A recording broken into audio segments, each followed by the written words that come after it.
पुरोला में लफ्ज़ जिहाद पर हिंदुओं संगठनों में उबाल। उत्तरकाशी में धारा 144 लागू। 15 जून को होने वाली हिंदू महापंचायत पर सस्पेंस।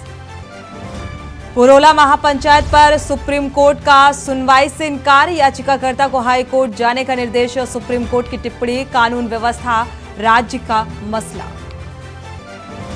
18 जून को मुस्लिम महापंचायत का ऐलान। सीएम धामी बोले माहौल बिगाड़ने की कोशिश, सरकार सख्त कार्रवाई के लिए तैयार। हरिद्वार में भाकियू भानु गुट का 3 दिवसीय राष्ट्रीय अधिवेशन। देश भर से यूनियन से जुड़े किसान होंगे शामिल। कई मांगों पर होगी चर्चा। नैनीताल में डिग्री कॉलेज के पास दिखे गुलदार के शावक। 3 शावकों को देखने जुटी भीड़। गुलदार के शावक होने पर हमले का खतरा। और हरिद्वार में पुलिस शिकंजे में। अंतर्राज्यीय वाहन चोर गैंग से चोरी की लग्जरी गाड़ियां बरामद। पकड़े गए आरोपी पहले भी जा चुके हैं जेल।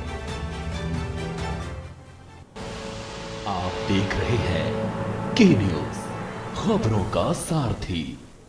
उत्तराखंड की खबरों के साथ मैं सोनी चौहान। खबरों की शुरुआत करते हैं। पुरोला में 15 जून को हिंदू महापंचायत पर सस्पेंस बरकरार है और इस महापंचायत का ऐलान उत्तराखंड में आ रहे लव जिहाद के मामलों के बाद किया गया था।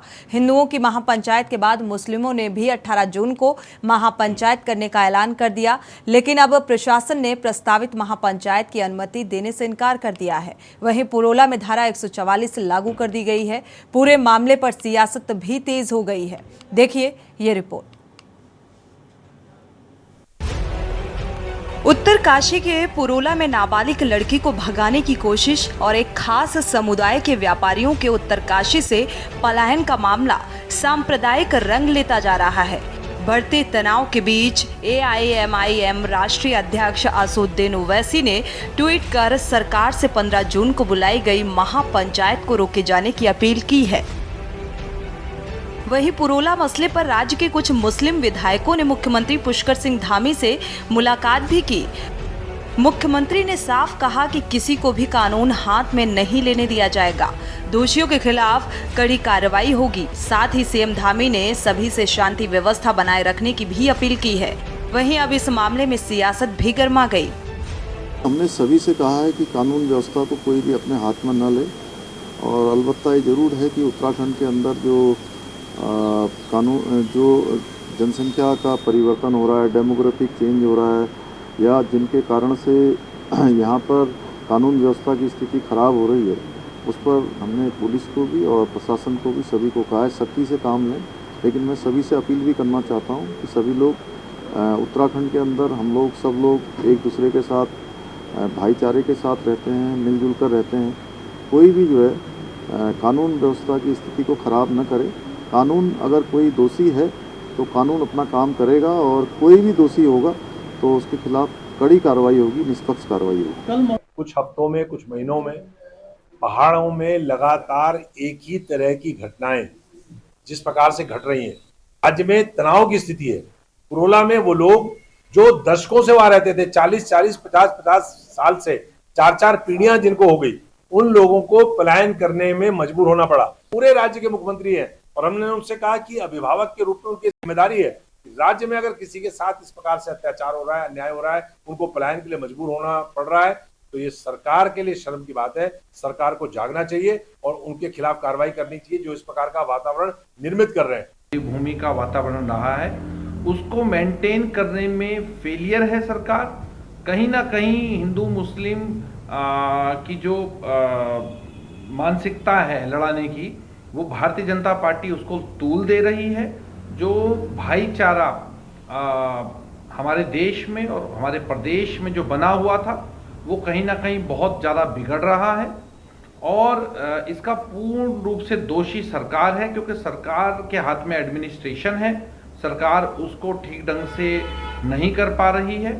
साथ ही इस पर आम आदमी पार्टी का ये भी कहना है कि लड़की के साथ जो हमारी महिलाएं हैं, जो बेटियां हैं, बहनें हैं, बहुएं हैं, उनके साथ अगर कोई गलत करता है तो चाहे वो हिंदू हो या मुस्लिम हो, उसको सज़ा निश्चित तौर पर मिलनी चाहिए। वहीं पुरोला में 15 जून को प्रस्तावित महापंचायत को देखते हुए पुरोला नगर क्षेत्र में जिला प्रशासन ने 14 जून से लेकर 19 जून तक धारा 144 लागू कर दी है। इसका उल्लंघन करने वालों के विरुद्ध सख्त कार्रवाई किए जाने की बात जिला प्रशासन ने कही है। बावजूद इसके विश्व हिंदू परिषद और बजरंग दल जैसे हिंदूवादी संगठन खुलकर सामने आ गए हैं। उन्होंने कहा है कि हम लव जिहाद के खिलाफ पुरोला में महापंचायत करेंगे। एक तरफ जहां पुरोला में हिंदू संगठन से जुड़े लोग महापंचायत का ऐलान कर रहे हैं, तो वहीं मुस्लिम समुदाय ने 18 जून को महापंचायत का ऐलान किया है। हालांकि पुलिस प्रशासन ने साफ कर दिया है कि कानून का उल्लंघन करने वालों के खिलाफ सख्त कार्रवाई की जाएगी। बजरंग दल विश्व हिंदू परिषद समाज को साथ लेकर कार्य करता है। समाज को जगाने का कार्य हमारे पास है, काम समाज ने ही करना है। बजरंग दल विश्व हिंदू परिषद एक नाम ही तो है, समाज को उससे जुड़ना पड़ेगा। और आज समाज बहुत बड़ी तादाद में संगठन के साथ जुड़ने को आतुर है। उन्हें पता है कि हिंदू समाज के मान बिंदु के रक्षात्मक अगर कोई निस्वार्थ भाव से लगता है तो सिर्फ यही वो संगठन है जो उनके लिए सदैव खड़े हैं, आधी रात को भी खड़े हैं। लगातार इनमें पुनरावृत्ति हो रही है, लगातार उस तरह की घटनाएं बढ़ रही हैं जिनके लिए हिंदू समाज चिंतित है। आज अपनी बहन बेटों के अस्तित्व की रक्षा करने के लिए भी उनको संघर्ष करना पड़ रहा है। एक तो महापंचायत कल प्रस्तावित थी भानेवाला में, तो उन जितने भी लोग उसमें संगठन इसमें इन्वॉल्व थे उनसे हमारे अधीनस्थ अधिकारियों ने बात कर ली है, तो वो तो कैंसिल हो गया है। उनको समझा बुझा करके और सभी पहलुओं पर उनको बताया गया है और वो कैंसिल हो गया है। दूसरा एक 18 तारीख को प्रस्तावित है, उसमें भी जितने भी लोग संगठन उसमें इन्वॉल्व हैं उनसे भी हमारी बात हो रही है और उनको भी हम क्लियरली बता देंगे डोज और डोंट्स के बारे में और उसके जो भी SOP है उसके बारे में। और किसी को भी मैं अवगत कराना चाहूँगा सभी लोगों को कि किसी भी व्यक्ति को कानून अपने हाथ में लेने का अधिकार नहीं है। कुल मिलाकर पुरोला में हुई इस घटना के बाद से प्रदेश भर में माहौल गर्मा गया है। उत्तरकाशी का पुरोला इन दिनों अशांति के साए में रह रहा है और इस घटना के आरोपित एक हिंदू व एक मुस्लिम युवक को पुलिस ने घटना के दिन ही गिरफ्तार कर लिया था। बावजूद इसके ये मामला शांत होने का नाम नहीं ले रहा है। सवाल ये है कि पुरोला की घटना के बहाने विशेष समुदाय के लोगों के खिलाफ नफरत का जहर घोला जा रहा है। आखिर कौन शांति प्रिय राज्य का माहौल खराब करने में लगा हुआ है? आखिर क्यों विश्व हिंदू परिषद और बजरंग दल जैसे हिंदूवादी संगठन महापंचायत करने के लिए कानून व्यवस्था को तोड़ने के लिए तैयार हैं? Uttarakhand desk report. बढ़ते आगे, केंद्र की मोदी सरकार के 9 साल पूरे होने पर भारतीय जनता पार्टी ने महाजनसंपर्क अभियान चलाया है। अभियान के तहत हरिद्वार में टिफिन पर चर्चा कार्यक्रम का आयोजन हुआ। पूर्व केंद्रीय मंत्री रमेश पोखरियाल निशंक, राज्यसभा सांसद डॉक्टर कल्पना सैनी समेत जिले के कई विधायक और पार्टी पदाधिकारी मौजूद रहे। हरिद्वार के जगजीतपुर में निर्माणाधीन मेडिकल कॉलेज में सभी बीजेपी नेता अपने अपने टिफिन लेकर पहुंचे और इस दौरान प्रधानमंत्री मोदी के विकास कार्यों पर चर्चा की गई। सांसद निशंक ने बताया कि भारतीय जनता पार्टी प्रधानमंत्री नरेंद्र मोदी के 9 साल के कार्यकाल को उत्सव के रूप में मना रही है और केंद्र सरकार के विकास कार्यों को भारतीय जनता पार्टी के कार्यकर्ता जन जन तक पहुंचा रहे हैं।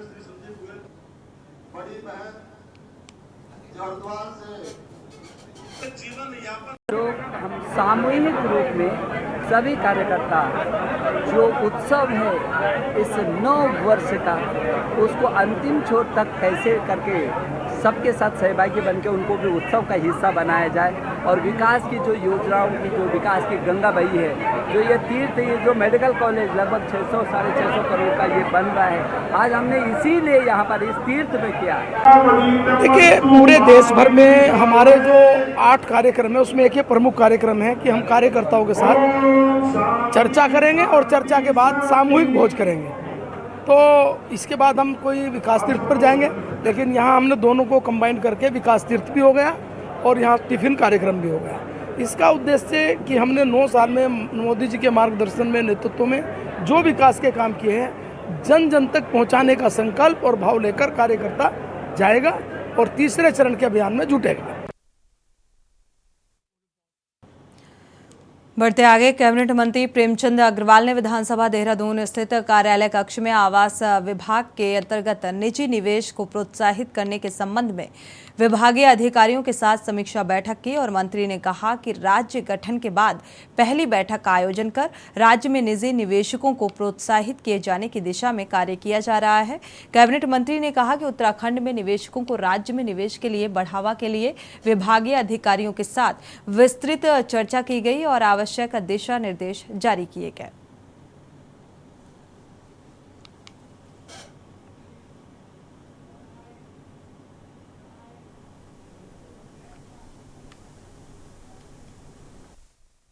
देखिए, खास विषय ये है कि हमारे उत्तराखंड के अंदर अब आप ये मान के चलिए कि बहुत से लोग देश भर के आना चाहते हैं। जो लोग हैं, जो प्राइवेट इन्वेस्टर्स हैं, हम कैसे उनको अट्रैक्ट करें अपने उत्तराखंड के अंदर।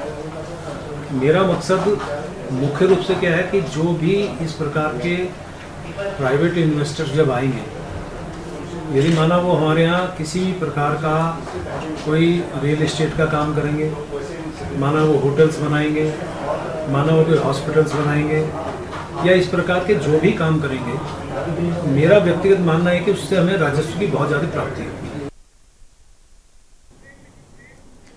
खबरें अभी और भी हैं, यहाँ रुकेंगे एक छोटे से ब्रेक के लिए, लौटेंगे जल्द। आप देख रहे हैं के न्यूज़, खबरों का सारथी। ब्रेक से वापस आ रहे हैं, रुक करते हैं खबरों का। विश्व रक्तदाता दिवस के अवसर पर IRDT सभागार सर्वे चौक देहरादून में राज्य स्तरीय गोष्ठी का आयोजन किया गया। मुख्य अतिथि राज्य के स्वास्थ्य मंत्री धन सिंह रावत ने प्रतिभाग किया और द्वीप प्रज्वलित कर कार्यक्रम का शुभारंभ किया।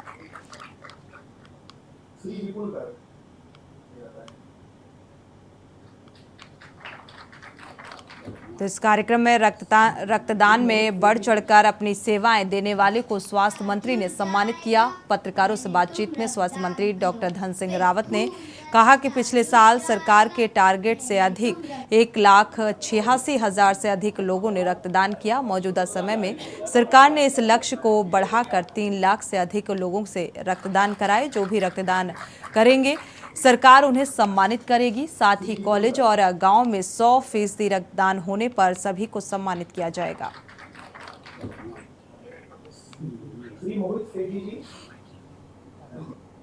जुड़ जाएगा पहले। बढ़ते आगे, ऋषिकेश का त्रिवेणी संगम गंगा आरती देश विदेश के पर्यटकों के बीच तेजी से लोकप्रिय हो रहा है। देश विदेश के लोग गंगा में स्नान करने के लिए त्रिवेणी घाट पर आते हैं और यही कारण है कि G20 समिट के डेलीगेट्स के लिए त्रिवेणी घाट को भव्य रूप दिया जा रहा है। लेकिन गंगा की जलधारा को घाट की सीढ़ियों तक लाना चुनौती का काम बना हुआ है। प्रशासन की तरफ से घाट के निर्माण को अंतिम रूप देने का प्रयास किया जा रहा है। ऋषिकेश वासियों ने मांग की कि त्रिवेणी घाट की जलधारा बनी रहनी चाहिए। सचिव वन RK सुधांशु साहब को जवाब तलब किया उनसे और उनको व्यक्तिगत रूप से पेशी के लिए बुलाया। मानव वन्यजीव संघर्ष के विभिन्न आयामों पर एक बहस हुई है, जहां पर याचिकाकर्ता की ओर से हमने माननीय उच्च न्यायालय को अवगत कराया है कि कैसे इन्होंने भालू, गुलदार, हाथी, जो कि तीनों बिल्कुल अलग प्रजाति के एनिमल्स हैं, इनको उन्होंने एक ही SOP बनाई हुई है। एक तो इनको ये दिशा निर्देश जारी हुए हैं कि हर स्पीशीज़ के हिसाब से ये काम करें। दूसरा, इनको ये दिशा निर्देश जारी हुए हैं कि पहाड़ों में जो है उत्तराखंड के 10 जिले ऐसे हैं जो RK सुधांशु साहब के एफिडेविट के अनुसार ही, जहाँ पर वेटरनरी डॉक्टर वन विभाग के पास रेडिली पोस्टिंग के लिए अवेलेबल नहीं है। तो एक बहुत गंभीर मुद्दा है, क्योंकि 8 डॉक्टर 3 जिलों में केंद्रित हैं। उनकी ओर से यह तर्क दिया गया कि इन डॉक्टरों को जब ज़रूरत पड़ती है तब बुलाया जा सकता है, लेकिन हमारी ओर से क्विक रिस्पांस टीम की उन मापदंडों का जिक्र किया गया जहां पर इनको इमरजेंसी टीम में शामिल किया जाना अनिवार्य है। तो आप समझिए कि पिथौरागढ़ में अगर धारचूला में किसी को ज़रूरत पड़ रही है तो कैसे नैनीताल से चलकर वो इतनी जल्दी वेटरनरी डॉक्टर वहां पहुंचेगा। और जब आपको किसी वन्य जीव को ट्रैंकुलाइज करना पड़ता है तो उस डार्ट के लिए भी आपको वेटरनरियन की ज़रूरत पड़ती है। खबरें अभी और भी हैं, ये वक्त हो चला एक छोटे से ब्रेक का, लौटेंगे जल्द। आप देख रहे हैं के न्यूज़, खबरों का। ब्रेक से वापस आ रहे हैं, रुक करते हैं खबरों का। आगामी चुनाव में पहली बार मतदान करने वाले युवाओं को बीजेपी युवा मोर्चा ने केंद्र और राज्य सरकार की योजनाओं की जानकारी दी। बीजेपी युवा मोर्चा के जिलाध्यक्ष कार्तिक हरबोला ने बताया कि आगामी चुनाव में पहली बार वोट डालने वाले युवाओं को केंद्र और राज्य सरकार की संचालित जन कल्याणकारी योजनाओं की जानकारी दी गई। साथ ही आगामी चुनाव में बीजेपी के समर्थन की अपील भी की जा रही है।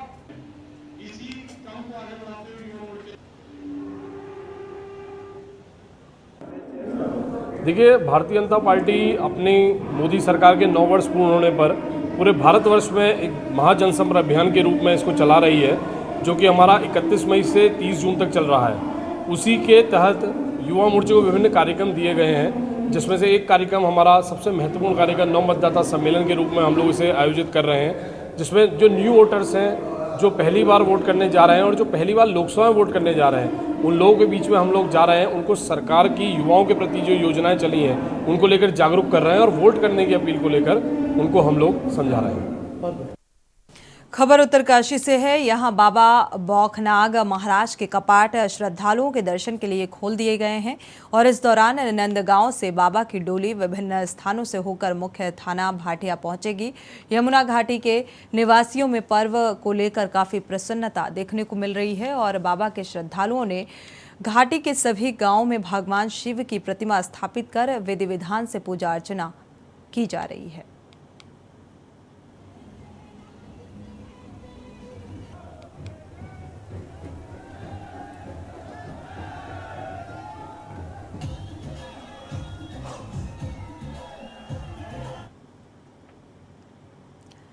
आगामी लोकसभा चुनाव 2024 के चुनाव से पहले विपक्ष सरकार को विभिन्न मुद्दों पर घेरने की तैयारी में है। राजनीतिक दलों के बाद अब किसान संगठन भी घेरने की तैयारी कर रहा है। भारतीय किसान यूनियन भानु ने 3 दिवसीय राष्ट्रीय अधिवेशन का आयोजन किया। देश भर से यूनियन से जुड़े किसानों ने कार्यक्रम में प्रतिभाग किया और आज अधिवेशन के दूसरे दिन भारतीय किसान यूनियन भानु के राष्ट्रीय अध्यक्ष भानु प्रताप सिंह ने सरकार को चेतावनी देते हुए कहा है कि किसानों की सभी मांगें पूरी नहीं हुई तो सत्ता से सरकार को बेदखल किया जाएगा। उन्होंने बताया कि किसानों की समस्याओं को लेकर 40 साल से मांग की जा रही है कि कांग्रेस ने सत्ता में रहते हुए हमारी मांग नहीं मानी और इस दौरान केंद्र में बीजेपी ने 2 बार सरकार बनाई और कई राज्यों में भी बीजेपी की सरकार बनी। किसानों ने आह्वान किया था कि कांग्रेस की सरकार नहीं बननी चाहिए। राष्ट्रीय अध्यक्ष ने किसान आयोग का गठन, किसानों की कर्ज माफी, किसान की मौत पर 1 करोड़ का मुआवजा और एमएसपी की मांग की है।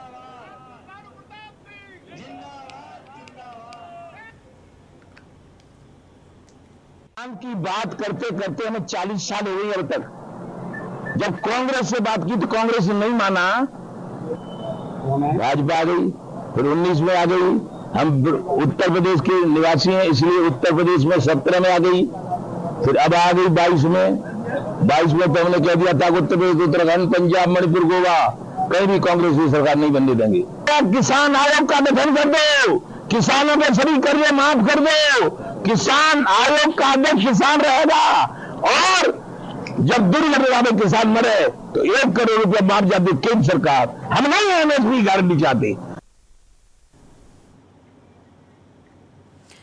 उत्तराखंड हाईकोर्ट ने मानव वन्य जीव संघर्ष को नियंत्रित करने की मांग को लेकर दायर जनहित याचिका में सुनवाई करते हुए कोर्ट की खंडपीठ ने प्रमुख वन सचिव आर.के. सुधांशु को निर्देश दिए हैं कि हाथी, भालू और गुलदार के हमलों के लिए अलग अलग एसओपी बनाएं। कोर्ट ने राज्य के हर जिले में एक पैनल बनाकर एक्सपर्ट्स को नियुक्त करने के आदेश दिए हैं।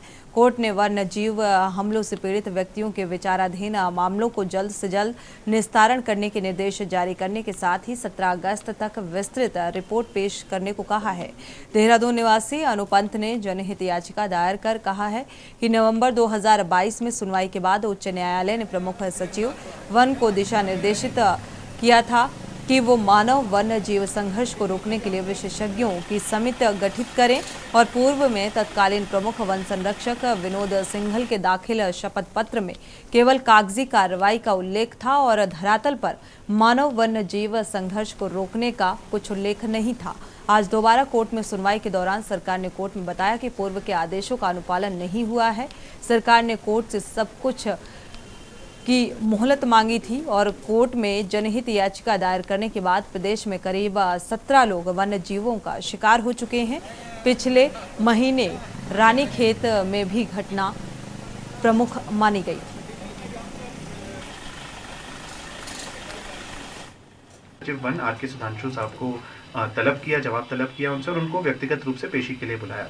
मानव वन्यजीव संघर्ष के विभिन्न आयामों पर एक बहस हुई है, जहां पर याचिकाकर्ता की ओर से हमने माननीय उच्च न्यायालय को अवगत कराया है कि कैसे इन्होंने भालू, गुलदार, हाथी, जो कि तीनों बिल्कुल अलग प्रजाति के एनिमल्स हैं, इनको उन्होंने एक ही एसओपी बनाई हुई है। एक तो इनको ये दिशा निर्देश आज जारी हुए हैं कि हर स्पीशीज़ के हिसाब से ये काम करें। दूसरा, इनको ये दिशा निर्देश जारी हुए हैं कि पहाड़ों में जो है उत्तराखंड के 10 जिले ऐसे हैं जो आर के सुधांशु साहब के एफिडेविट के अनुसार ही, जहां पर वेटरनरी डॉक्टर वन विभाग के पास रेडिली पोस्टिंग के लिए अवेलेबल नहीं है। तो एक बहुत गंभीर मुद्दा है, क्योंकि 8 डॉक्टर 3 जिलों में केंद्रित हैं। उनकी ओर से यह तर्क दिया गया कि इन डॉक्टरों को जब जरूरत पड़ती है तब बुलाया जा सकता है, लेकिन हमारी ओर से क्विक रिस्पांस टीम की उन मापदंडों का जिक्र किया गया जहां पर इनको इमरजेंसी टीम में शामिल किया जाना अनिवार्य है। तो आप समझिए कि पिथौरागढ़ में अगर धारचूला में किसी को जरूरत पड़ रही है तो कैसे नैनीताल से चलकर वो इतनी जल्दी वेटरनरी डॉक्टर वहां पहुंचेगा। और जब आपको किसी वन्य जीव को ट्रैंकुलाइज करना पड़ता है तो उस डार्ट के लिए भी आपको वेटरनरियन की जरूरत पड़ती है। खबर उत्तराखंड में फिलहाल बस इतना ही। आगे देखिए मंथन, खास प्रोग्राम हमारे प्रधान संपादक दुर्गेन्द्र चौहान के साथ। आप देख रहे हैं के न्यूज़, खबरों का सारथी।